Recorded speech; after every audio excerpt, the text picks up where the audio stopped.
الأهلي وصن داونز يوم السبت إن شاء الله الساعة 9 مساء باستاد السلام. طبعا مباراة صعبة جدا للنادي الأهلي وصن داونز. طبعا مباراة بين الفريقين، مباراة قمة صراحة في أفريقيا، اعتدنا عليها طول الخمس سنين اللي فاتوا في دوري أبطال أفريقيا. الحقيقة صن داونز فرقة صعبة صراحة، وفرقة متطورة، وعملوا صفقات السنة دي، صفقات جديدة السنة دي.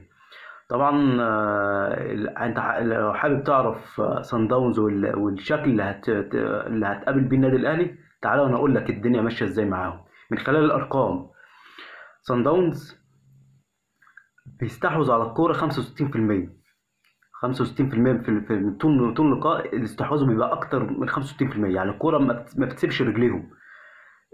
دقة التمرير بتاعتهم بتبقى نسبتها أكتر من 85%. طبعا معنى كده إن هما بيمسكوا الكورة بيفضلوا يباصوا يباصوا، والمباصية هم عارفين